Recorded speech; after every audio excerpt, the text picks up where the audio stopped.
This is a paper cutter or a vinyl cutter. It's just like a printer, hooks into your computer just like a printer. You get a program that lets you design things on the computer screen. I'll throw a screenshot in here. Okay, now you use this sticky carrier film to hold your vinyl in place as the cutting head here cuts out your design. Now, I'm on my second try because I didn't get this aligned properly with the edge over here, but from looking at it, it cut it out very well, and this is going to look very nice on the base of the model. So here we go. We're going to give her one more try because I did a first test run in paper, plain white paper, and it came out fine. I just didn't realize I was cutting on the margin. So I moved the design over. Let's give her another shot.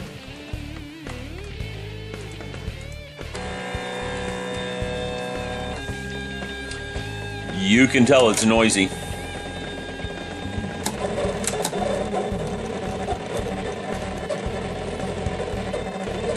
And again, it's a lot like a printer. One of the old pen-based printers, more like a printer plotter. I've seen pen-based plotters that are drawing really, really large blueprints and things like that, and this works very much the same way those did. Except for instead of ink, you have a knife point. I've also seen adapter kits so that you can put a pen in there and you can do drawings this way. Kind of cool, because it's not printed, it's drawn. Again, I bought this mainly because of work. Sign guy wanted a couple $100s to put the sign on my window. This was a couple $100. I can put the sign on the window myself with this thing. So I spend the same amount of money and I have a neat toy. I can use this to make paint mask, and I will show that later. I can use it to make nameplates on models too. You can use it for all sorts of things.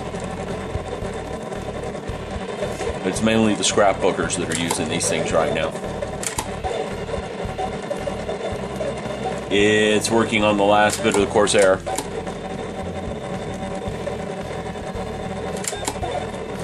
The resolution on the print head is 0.5 millimeters, so it could do a 0.5 millimeter circle.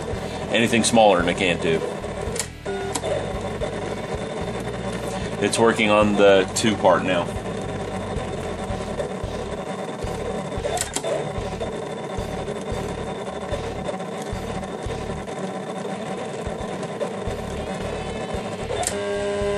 And it's done. Let's see what happened.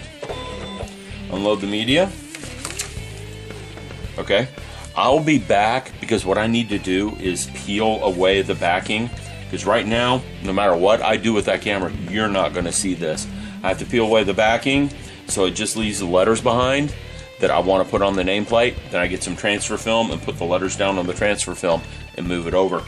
So I'll be back in a bit. Well, that was easier than I thought. I got that backing peeled off. So I don't have the transfer paper on it yet, so the design isn't 100% on here. It moves around pretty easily. But I'm going to let you guys see what that thing printed out. Now, I think that came out pretty nice, and that's going to make a really nice nameplate for that model. Okay? So that's what I'm going to use this for. I can see lots of uses for this thing. Lots of them. And again, I bought it mainly for work, but hey, you know, I'm not going to let it go to waste for model use. Have a good one. As soon as I can shut this camera off anyhow. And to let you see the final product, let me get the Corsair off the stand so I can pick the stand up. I think that came out looking very nice. I'm going to get a lot of use out of this thing, even if I did buy it for work. You know what I'm saying. I bought it for work, yeah. That's just what I tell myself to be happy at night, so I can sleep. But anyhow, there you go. There is what it looks like. Now I can varnish this and call this stand done. I have some other uses for models coming up. I'm going to use on the 747 Space Shuttle's base as well. You'll see that when I get to it. Thank you. It's camo time. Time to put some camouflage on the Corsair. Got her sitting here. She's on her stand.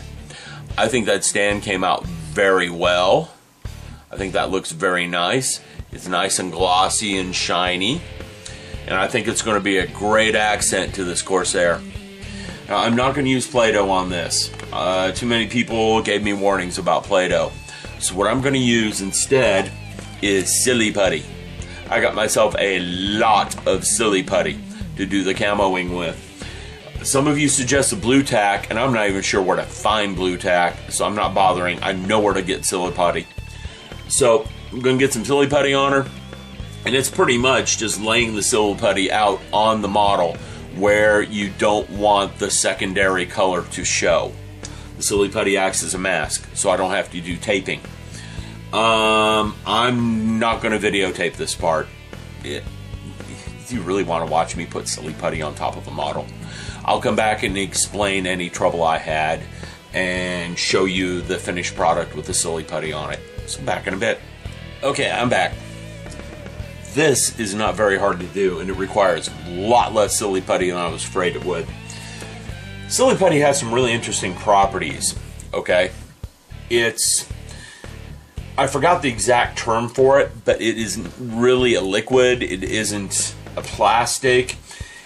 It behaves differently under different situations. Like if you slowly pull on it, it'll stretch.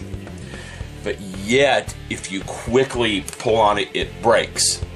Okay? If you hit it with a hammer, it'll shatter. But if you slowly push it, it'll deform. And I forgot the exact terminology for that. It's been years upon years since I learned about this stuff in material science. But basically, the procedure I used here is I rolled it out. I just smoothed it out pretty thin into some random pattern shape. I made sure there were no real sharp corners to it, like I'm doing right here. And I just molded it around the body of the model. Okay? One concern I have is it is leaving slightly an oily impression on the surface of the model. That'll probably go away with the clear coat. But I've got her all Silly Puttied up the way I want her. And in a little bit, I'm going to go spray her with some blue paint, and I will be back when I'm done. Yes, my camo is brown and blue. Kind of like the photo I've been using at the beginning of the videos. Back in a bit. I'm back with the Corsair. She was painted a little while ago, about 30-40 minutes ago. She's been sitting under a pretty fast-moving fan.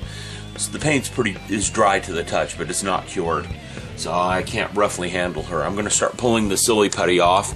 I'm going to show everyone one place where I did pull the Silly Putty off. Let me get my remote again and zoom in a little bit so we can see what it did. Okay? Now you look at that, I think that's a pretty good line on the camo. I think that did a good job. Okay? So, I'm going to pull her all off and let you guys see the finished result. Zoom in. Now, the only thing I don't like is that I did not put anything on the bottom, so I think it could have used another brown blotch right across here. But overall, I think that came out very well. I think the Silly Putty does a really good job of masking for camo. I really do. I think this model's going to come out looking really good when she's done. All I got left, to be honest with you, is reattach this rod. This rod came loose while I was painting her, and that was causing me quite a bit of a challenge, to be honest with you. I've got to do the ordnance. She's not loaded up with weapons. I was going to paint the ordnance gray, but after looking at some reference photos, they tend to be olive green, so I'm going to pick up some olive green paint on the way to work tomorrow, and we're going to paint those olive green. I need to smooth them out a little bit too. There's a little bit of mold seam on it. I'm not going to pull the mask off the canopy until tomorrow night. I want to let this paint cure up. The Silly Putty didn't really need to sit and cure much, but I think this came out pretty good. I think she's going to look pretty nice when she's done. Well, there's the camo on the Corsair. Hopefully this video will hit airtime really quick, Trying to get her done before the contest starts. Contest starts in 5 days, 6 days. This one will be done by then. I've just got decals left and ordnance. She's done. I also have yet to put that arrestor hook in. So I'm going to get that done tomorrow. So we know where we stand with her.